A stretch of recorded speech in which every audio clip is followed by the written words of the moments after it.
Okay, let's talk about hormones. Now, this is not going to be a 100% everything you ever wanted to know about hormones, but it is an introduction.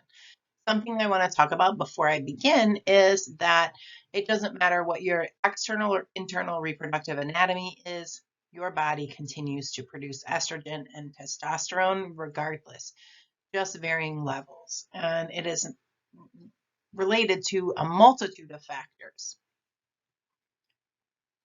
So what is the role of testosterone? So again, remember, this is not exclusive to people who have testicles.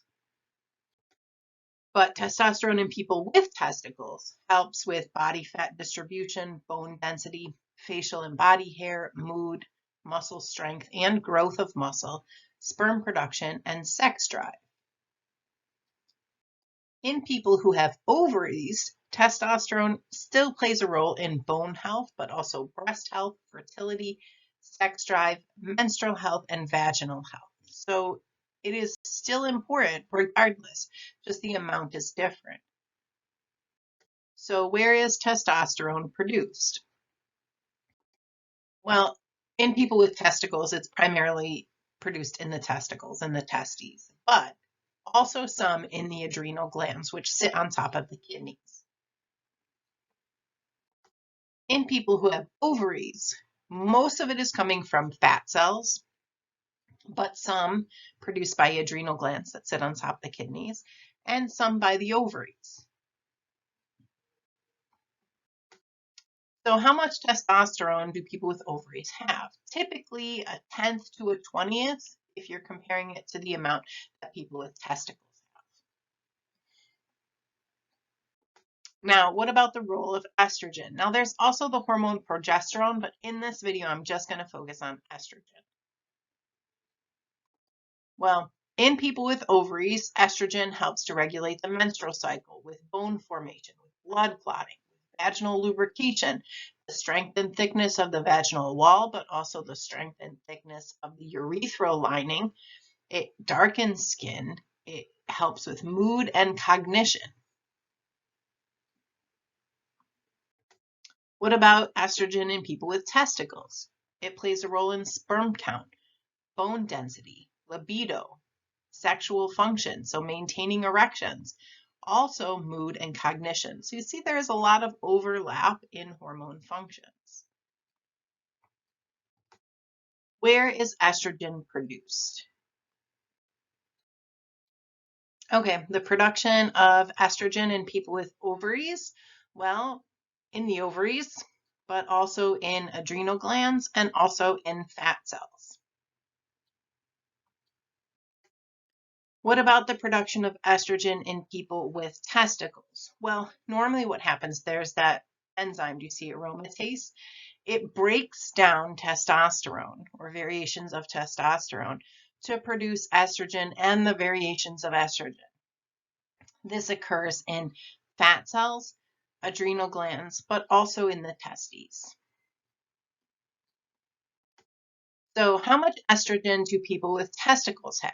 Usually about a half to a fourth the amount when compared to people with ovaries. So it's a little bit closer than the testosterone levels. Hormone levels absolutely change throughout your life. Doesn't matter what your internal or external reproductive anatomy is. In people with ovaries, the estrogen levels have two dramatic changes, one at puberty and the second at menopause. So you can see puberty estrogen levels begin increasing. They stay relatively high throughout the most of the adult life, and then at menopause, the estrogen levels begin dropping almost as rapidly as they began during puberty. So menopause is kind of like the reverse of puberty. Okay, so a lot of the same symptoms may occur. Something interesting to note right here, in pregnancy, estrogen levels are much higher than any other time, okay? So once menopause hits, look at those estrogen levels dramatically lower. In people with testicles, the levels of testosterone are still dropping as they age, and those drops in hormone levels absolutely have physical, emotional, sexual health signs. What about trans hormone therapy? So you may know something about this or you may not.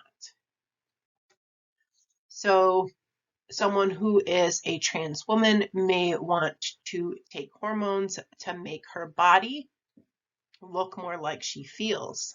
Someone who is a trans man may want to take hormones to make his body look like, more like how he feels. So a trans woman taking hormones is going to take kind of two separate sets of hormones. One is an anti-androgen that's going to block testosterone production. As a result, it's going to decrease muscle mass, result in fewer erections, and have some changes to sex drive. Testicles may shrink in size, and body and facial hair may thin. On the other side, it will also take estrogen. Estrogen will result in some softer skin, change in the distribution of fat. So more fat would be found on the hips, the buttocks, and the face. Breast may be fuller. Also may result in some mood changes like anxiety and depression. All of this to make the physical appearance match a little bit of how this person's gender already feels. It is not a requirement, though. It's important to note. A trans person is not required to take hormones. Whether or not you take hormones is irrelevant to whether or not a person should be respected and treated as they wish to be treated. A trans man taking hormones would take testosterone, resulting in a deeper voice, more facial and body hair, increased muscle mass, an enlarged clitoris, increased sex drive, also changes in periods, which may eventually stop. And again, to reiterate, a trans person is not required to take hormones to make their physical appearance match their gender identity. They can, it is not a requirement. So whether or not a trans person chooses to take hormones or not, that is a personal choice. But regardless, still respecting a trans man as a man, a trans woman as a woman, regardless of whether or not they have gender affirming surgery or take hormones. And there you have it. That is just a short burst of information about hormones. But I do hope you learned something new today.